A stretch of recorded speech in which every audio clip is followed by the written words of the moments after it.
ఏదైతే phone tapping case ఉందో ఈ కేసుకు సంబంధించి ఒకరు తర్వాత ఒకరు విచారణకు వెళ్తున్నారు. మొన్న హరీష్ రావు వెళ్ళారు, కేటీఆర్ వెళ్ళారు, ఇప్పుడు సంతోష్ రావు వెళ్ళారు. అయితే సంతోష్ రావు వెళ్ళొచ్చిన తర్వాత అనుమానాలు ఎక్కువవుతున్నాయి. అంటే సంతోష్ రావు అక్కడ కేసీఆర్ గారి పేరు చెప్పాడా, నెక్స్ట్ విచారణకు వెళ్ళేది ఎవరు అంటే కేసీఆర్ అయినా అనే అనుమానాలు. చాలా మంది కేసీఆర్ నెక్స్ట్ వెళ్తారు, ఎందుకంటే అందరికి బాస్ ఆయనే కదా అని చెప్పేసి అంటున్నారు. ఇందులో వాస్తవం ఎంత? అసలు సంతోష్ రావు ఈ ఎంక్వైరీలో ఏం చెప్పాడు? అంటే కేసీఆర్ కి దీనికి ఏం సంబంధం ఉంది?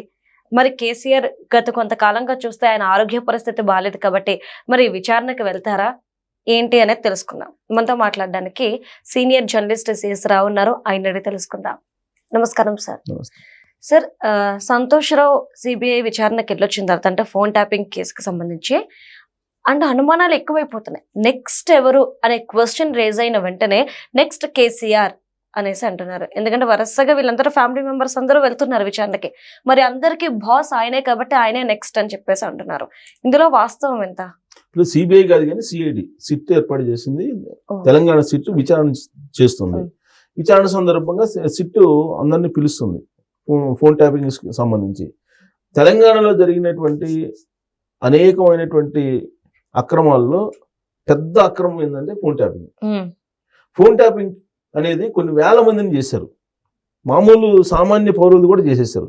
హీరోయిన్లు చేశారు, తర్వాత పారిశ్రామికవేత్తలు చేశారు, జడ్జిలు చేశారు, జర్నలిస్టులు చేశారు, వ్యాపారవేత్తలు చేశారు, పొలిటీషియన్స్ చేశారు.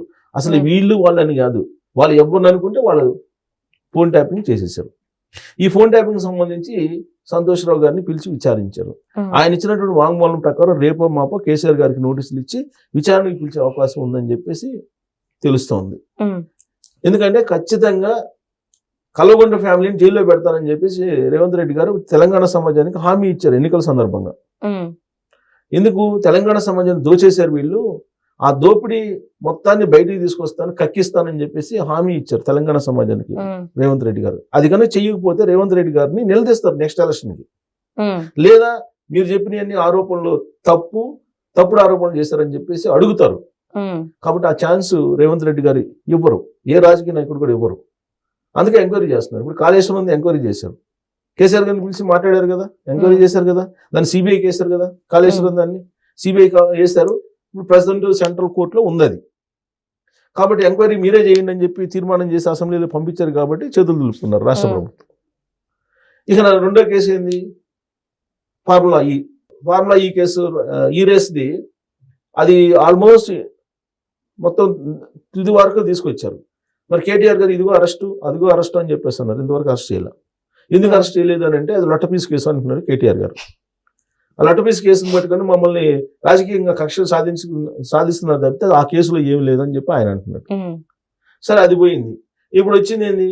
Phone tapping. ఫోన్ ట్యాపింగ్ సంబంధించినటువంటిది కేసు దాదాపు ఈ గవర్నమెంట్ వచ్చిన తర్వాత నుంచి గత 2 సంవత్సరాల నుంచి ఎంక్వైరీ నడుస్తూనే ఉంది.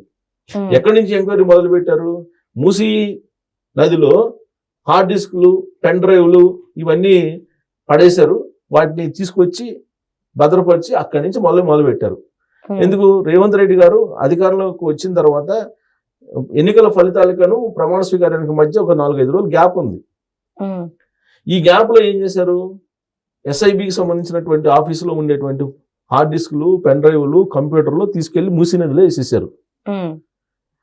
దీన్ని ఎంక్వైరీ చేశారు అధికారంలోకి వచ్చిన తర్వాత, ఆయన ప్రమాణ స్వీకారం చేసిన తర్వాత. ఎంక్వైరీకి వేస్తే అప్పుడు పోయితే మూసీ నదిలో దొరికినాయి ఆనవాళ్లు, వీటికి సంబంధించిన ఆనవాళ్లు మూసీ నదిలో దొరికినాయి. కొన్నేమో ఫైల్స్ గవర్నమెంట్ ఆఫీసులు తగలబెట్టారు.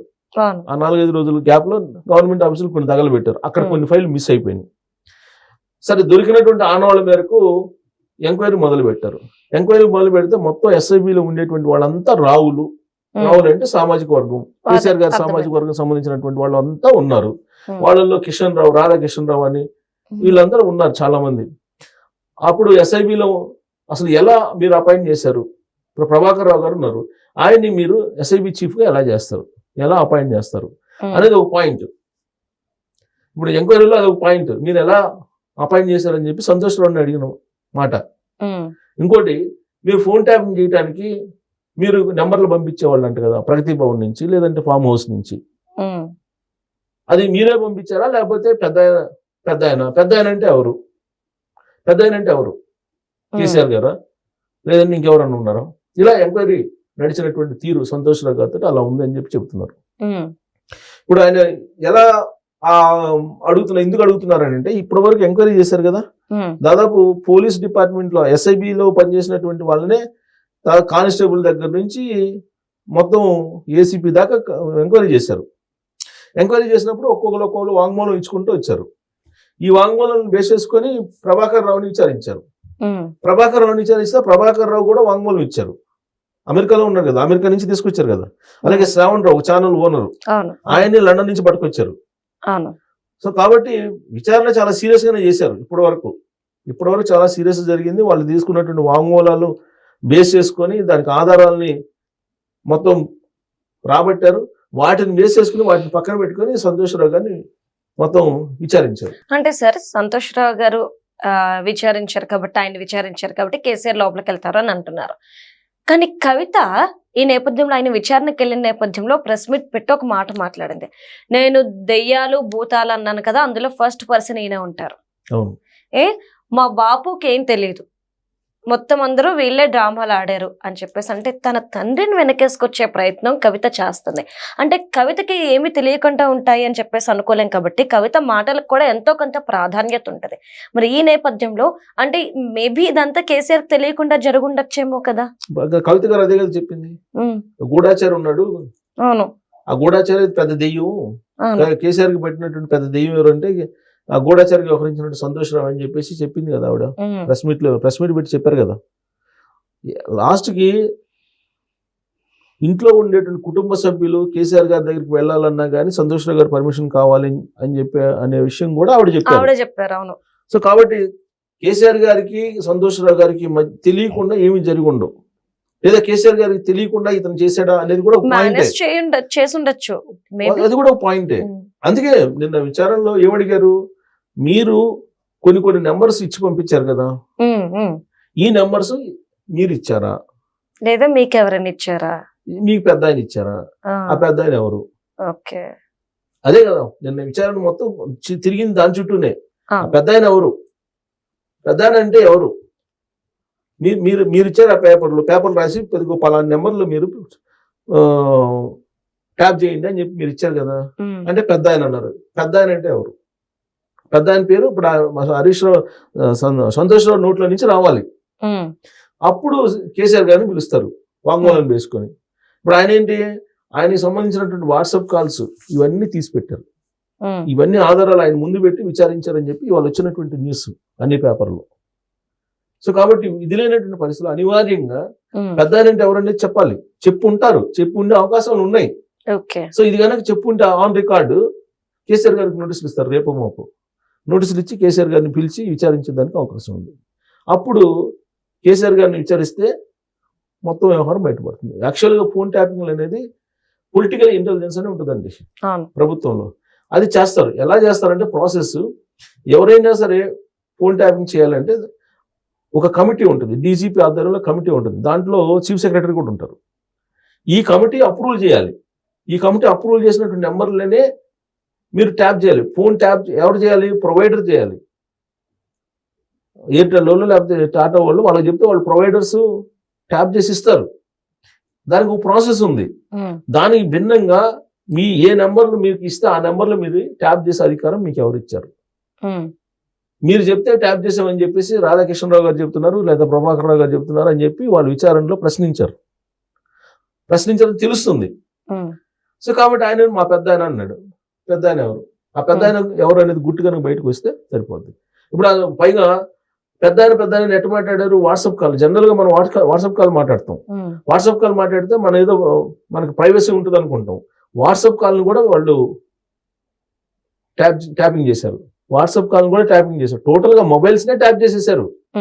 అందుకే కేసీఆర్ గారు గవర్నమెంట్ పడిపోగానే మీకు సెక్రటరియట్లో సంబరాలు జరుపుకున్నారు ఉద్యోగస్తులు సంబరాలు జరుపుకొని మామూలు కాల్స్ మాట్లాడుకోవడం మొదలు పెట్టారు. ఆ రోజు మీడియా వాళ్ళు అడిగారు, ఏంటి మామూలు కాల్స్ మాట్లాడుకుంటున్నారండి, ఇంతకాలం అసలు వాట్సాప్ కాల్ మాట్లాడుకోవడానికి కూడా భయపడే వాళ్ళమి, ఇవాళ గవర్నమెంట్ పడిపోయింది కేసీఆర్ గారిది, కాబట్టి మేము స్వేచ్ఛగా మేము ఫోన్ మాట్లాడుకుంటున్నాం అని వాయిస్ కూడా ఇచ్చారు వాళ్ళు. అంటే ఏ స్థాయిలో వీళ్ళు ఫోన్ ట్యాపింగ్ చేశారు? జడ్జెస్ 14 మంది జడ్జెస్ జడ్జిల ఫోన్ ట్యాప్ చేశారు.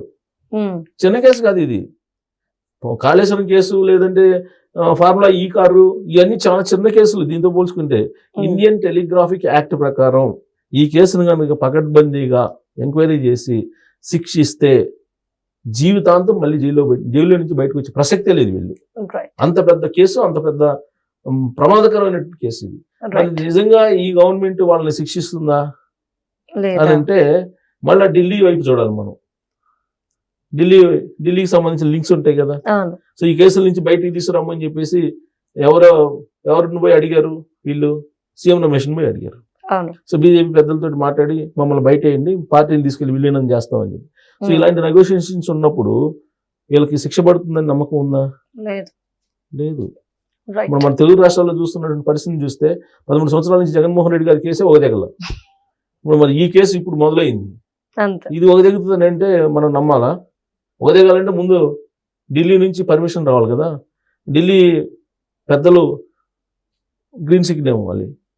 వాళ్ళు ఎప్పుడు గ్రీన్ సిగ్నల్ ఇస్తారో ఎప్పుడు ఆపేస్తారో ఎవరికి తెలియదు. కాబట్టి అంత ఈజీగా ఈ కేసుల్లో శిక్షలు పడతాయని చెప్పి మనం అనుకోవడం లేదు. నిజంగా పడితే మాత్రం చాలా పెద్ద కేసు ఇది. Thank you so much sir.